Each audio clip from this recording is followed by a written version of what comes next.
Hawaiian tradition, and these songs talk about the first peoples and our connection to our ancestors.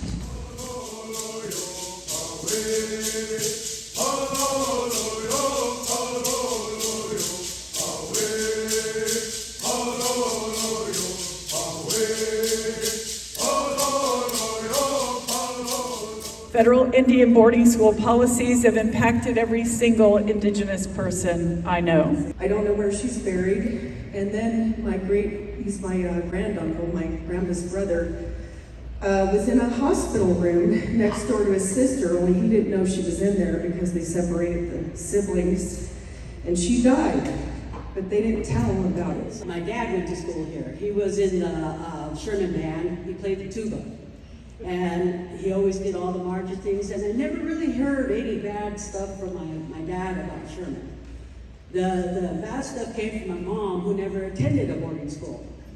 But the same thing happened there that happened here. She was not allowed to speak her language when they took her to school. The first day they took her to school, public school, they beat her for speaking her language. It was the only language she was bilingual at that time. She was 8. She could speak Luiseño and Spanish. So the first time she went to school, they beat her badly. And she wouldn't even go back to school again. But my grandfather talked her into it, so she went back again. And when the teachers were asking her again in English, this time she answered them back in Spanish, and they beat her again. I'm part of the Relocation Act with my wife. Come down here in '63, so I survived that, but it was almost like the second thing. First it was a boarding school, then come down here and being taken away from our reservation. Ponytails got cut, Blackfeet who wear 3. It was almost the same thing as the boarding school. A lot of prejudice was a thing, but we stuck together. I also am a veteran. I have a diagnosis of PTSD.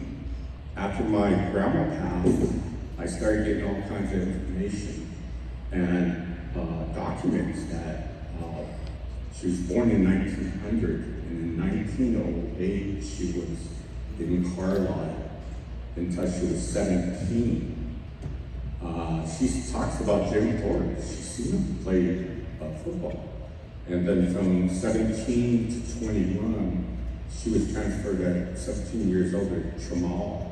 And then eventually she'd come home back to the reservation. But I used to stay with her every summer, and she was really disciplined in the way she ran her place. And I never knew where this come from. I am a traditional counselor with the Department of Mental Health, LA County. And I do run across a lot of our people through intergenerational trauma. And it still exists in me.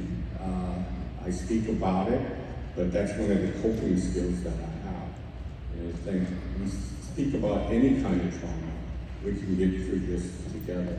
As we keep investigating the federal Indian boarding school system and learning about your experience at specific schools, the overall system paints a history that the records alone can't provide. So in addition to hearing from you today and along this healing tour, our next steps include identifying marked and unmarked burial sites across the boarding school system and determining the total amount of federal funding and support invested in this system.